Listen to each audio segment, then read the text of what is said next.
Hello mga katindera at katindero ko dyan. So ayan, ako ay nagbabalik at today ay Saturday and time check tayo. Ayan, so 11:15 na and still awake pa rin ang inyong katindera dahil meron akong biglang naisip na iyaw-yaw lang. So ano yun?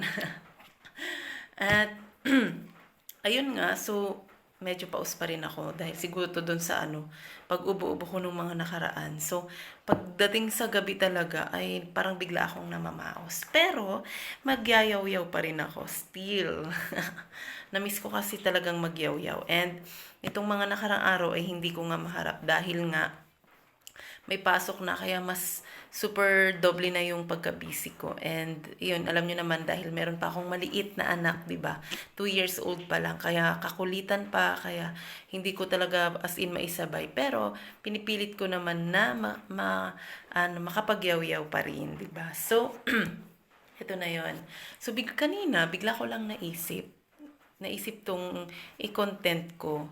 Yun, dahil nga nakapag-grocery ako kanina. Sinamahan ako ng asawa ko, kaya ayun, so bigla ko lang siyang naisip. So yung topic natin ngayon, ayan, ay about sa kung magkano ba yung puhunan nyo tuwing mag-grocery kayo. Ayan, so kung napapansin nyo, ay wala ako sa store kasi nga gabi na. So, nandito na ako sa bahay dahil ang closing time namin ay 10 p.m. ngayong gabi. 10 p.m. kami nag-close. At dahil nga Sunday naman tomorrow, kaya ayun.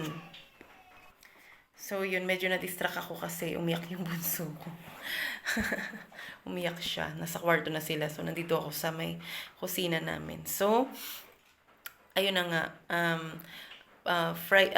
Saturday ngayon, so 10 p.m. ako nag-close. Pero kapag regular days, like Sunday, pag Sunday ay 8 or 9 ako niya nag-close kasi nga kinabukasan may pasok. Ayan, kaya, ayun. Kailangan kong gumising kasi ng mas maaga kapag regular days dahil nga may pasok ang ate at pati na rin ang aking asawa. So, pinagluluto ko sila ng kanilang baon. And, ang opening ko naman ay 5 a.m. Ayan. So, yun na. Speaking of puhunan na tayo, 'di ba? Kapag tayo ay nag-grocery, syempre, malakihan na agad kasi. Yung iba, kapag malapit lang yung grocery sa kanila, or may sasakyan naman sila, ganyan, yung iba, halos araw-araw nag-grocery. Ayan. So, ako, dahil medyo malayo ang aming grocery dito, malayo ang palengke. So, minsan, weekly or minsan, ikalawang linggo ako nakakapag-grocery. Ganon. May pagitan. Hindi ako araw-araw. Hindi, bihira lang yung weekly. Kasi, minsan, naisisingit lang nung asawa ko yung pag-grocery. Kumbaga, halimbawa, medyo maluwag yung oras niya sa trabaho. Well, hindi kailangan mag-overtime. So, regular lang yung uwi niya. Ang pasok niya kasi ay 7 to 4. So, kapag 4 p.m., out na siya, automatic, makakadaan siya sa grocery or sa palengke. So, dun siya nagkakaroon ng chance na makabili ng mga items na wala sa tindahan ko. Pero, kapag siya naman ay sobrang maraming trabaho, kailangan mag-overtime. So, yun. Hindi talaga siya nakakadaan nun. So, yun yung dun naiipon yung mga dapat dapat i-grocery ko or ipamalengke ko. Kaya, nagiging weekly. Ganon. Pero kapag weekly or second week, ganon. Kumbaga, kasi kailangan nun bultuhan na dahil hindi niya nga maharap ang dumaan sa palengke or sa grocery. So, ako na yun. Naiipon na yun. Kaya bultuhan na. Kaya dun na pumapasok yung malaking puhunan ulit na ipang-grocery mo. So, yun. Speaking of puhunan, so, ako kasi, kapag nag-grocery ako, ang kadalasang dala kong pang-grocery at parang yun na yung ano ko, benta ko nun. 'Di ba nag-grocery ako before? Sabi natin 2 weeks ago nakapag-grocery ako. Tapos ngayon ulit, ikalawang linggo ay mag-grocery ulit ako. So, ang kadalasang dala kong pera niyan ay 30, ganun, 30K. 30 to 20. Pero kadalasan talaga sinasarado ko siya ng 30K. Minsan, sumasakto, minsan naman sumasobra. Ganun lang yun. Ganun lang yung kadalasan na anong tag dito? Sa pag-grocery ko. So, it means, kapag sumakto, ibig sabihin yung nasa listahan ko ay sakto lang yung pera na nadala ko. Kumbaga, nabili ko siya lahat na sakto lang yung pera ko. Then, kapag sumobra naman, so halimbawa, umabot lang ng 20K, yung napamili ko. So, ibig sabihin, tapos nabili ko na lahat. So, ibig sabihin, yung 10K na sobra, parang yun na yung, parang magiging mo na yun, savings, ganun, di ba? Kasi, kumbaga, nabili mo na lahat, tapos pagdating sa tindahan, okay na, yung mga deliveries mo, okay na, nakapagpa-deliver ka na, so wala ka nang ilalabas, no need na ilabas na pera. So, ibig sabihin, yung natira ay yun na yung pinaka savings mo, ganun. Kaya ganun yung parang ganun yung ginagawa ko. Medyo maano yung lalamunan ko. So, yun na nga. Pero ganun kadalasan yung laki ng halaga na dala kong puhunan kapag ako ay nag-grocery. Ayun, magkasama na yon, grocery and palengke and bultuhan na yon. So, syempre, di ba, sabi ko nga sa mga nakaraang vlogs ko na kapag namimili ako na hindi maharap ni hubby ko at ako na lang kailangan ko talagang bumaba or kailangan ko talagang ako mismo ay bultuhan na nga yun. So, ibig sabihin, maramihan na kasi hindi ako araw-araw nag-grocery, hindi rin ako weekly. So, minsan, every 2 weeks akong nag-grocery. Ayan. Kaya medyo na talaga yun, bultuhan na talaga yun. So, sa iba, napakaliit lang nun. Walang-wala yun sa iba kasi yung iba talaga 50K, 100K, gano'n. So, ako naman, alam nyo naman na ang aking sari-sari store ay maliit lang. Hindi po malaki ang aking sari-sari store gaya ng sa iba. So, para sa akin yung 30K na puhunan na yun ay marami na yun. Marami na talagang mabibili yun. So, magkakasama na yun, grocery, palengke, lahat-lahat na yun magkakasama na. Kaya kapag nakapamili ako ng ganun kahalaga, ayun, sobrang puno na naman yung aking store. Ayan. So, ako naman, yung store ko naman, hindi ko naman yan pinapaabot na talagang as in wala ng mga items. As in, zero balance na ganun. Yung talagang simot na hindi. Siguro, makita ko lang na parang medyo mapatlang-patlang ng halimbawa, yung mga shampoo, may kulang ng isa, dalawa, mga sabon, ganun, tas mga dilata. Ayan, so nag-start na ako niyan mag-grocery ulit. Ganun. Ayoko kasi makita yung store ko na parang parang nagiging maliwanag na. Ayan. Gusto ko talaga laging siksik, laging puno. Ayan. So, kayo mga katindera at katindera ko dyan. So, comment down kayo kung magkano kadalasan yung puhunan yung dala every time na mag-grocery kayo.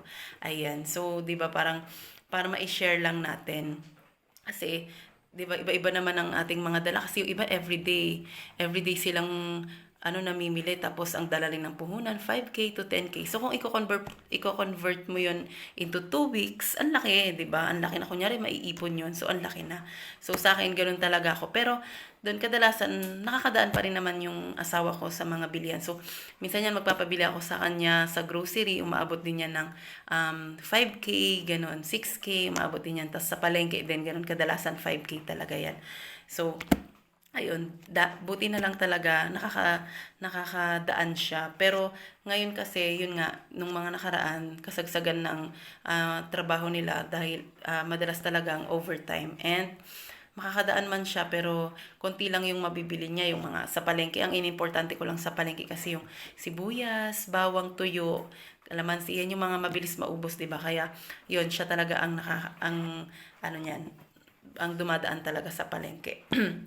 And dati, yung bigas din, kasi medyo mabigat yung bigas, 'di ba? So, Dati kasi, nakakabili pa siya noon, isang kaban, yung Purina, isang kaban, nakakabili pa siya noon. Pero ngayon kasi, bago yung motor niya, um, kumbaga, ayaw niya sakyan. Ayaw niya sakyan ng mabibigat pa yung motor niya kasi nga bago nga, 'di ba? So, kaya pag naubusan ako ng bigas, automatic yan, bababa na ako kasi kailangan ko na talagang bumili niyan. Mag-grocery na ako kasi hindi na nga maisampa sa motor niya. So, yun. So, yun lang. Dahil naisip ko lang siyang i-vlog kasi nga, dahil nga kanina, yun nga, nag-grocery ako and ayun nga, same ng sinabi ko sa inyo na ang dala ko kanina ay 30K. So, hindi 2 weeks akong hindi nakapag-grocery. Pero nakakadaan pa si habi ko ha sa palengke nito. Siguro, nung Monday, nakadaan ata siya nung Monday. Then, nung nakarang araw, ayun, nakadaan siya. Kaya, kahit papano ay meron akong stock sa palengke. So, kanina, ang importante ko ay grocery at yung bigas. Importante ko yun kasi nagpapahatid din ako ng sasakyan, badya, ayan. So, pag nasa Kogyo ako, naghahatid ako niyan. Hinahatid nila ako niyan sa, ano nga yung tagnan, kumbaga nagre-rent kami. Ayan, wala na sa isip ko, nagre-rent kami ng badya mula dun sa bayan hanggang dito sa amin, ayun. Tapos ako, kanina sinaman ako ng asawa kong mag-grocery kasi maaga naman silang nakauwi, kaya nasamahan niya ako kasi sobrang dami din yung ginrocery namin kanina kaya ayun. So, yun lang naman mga katinder at katindera ko dyan. Sobrang namiss ko magyaw-yaw. And, ayan, sana, huwag kayong magsawang makinig sa mga yaw-yaw ko na. And comment naman po kayo sa sa topic natin ngayon kung magkano ang inyong mga puhunan. Lalong-lalo na yung mga may sari-sari store dyan, di ba? Malaki o maliit man yan, di ba? Sobrang i-accept natin yan. At saka, sobrang proud tayo kasi, biruin mo, yung maliit nating puhunan, lumalaki na talaga. Ayan. So, thank you so much and don't forget to subscribe na sa aking YT channel na. Subscribe na kayo and watch and share nyo na rin po ang aking mga videos. Ayan, pailan-ilan pa lang yan pero go lang, push lang natin yan. Hindi man natin maharap masyado pero carry lang, di ba? Ganun talaga kasi mas marami pa rin tayong priority. Ayan, ito naman is ating libangan lang, di ba? So, ayan. And follow nyo na rin ako sa aking Facebook, Armen Gregorio Martin. Ayan. Thank you so much and happy weekend po sa ating lahat. And ayan, so kailangan ko ring maagang gumising bukas dahil lahat ng napamili namin ay hindi ko pa naiaayos. So bukas ko yun itotoka dahil pagdating na naman ng Monday ay hindi ko na siya maharap. Ayan, dahil nga may baby pa ako. 2 years old, kakulitan pa nun. Ayan. Ayan lang. Thank you so much mga katindero ko dyan. And good night sa ating lahat. Tayo ay matutulog na dahil oras na. Magta-12 na. Ayan. I love you. Ayan. Thank you so much. Thank you for watching.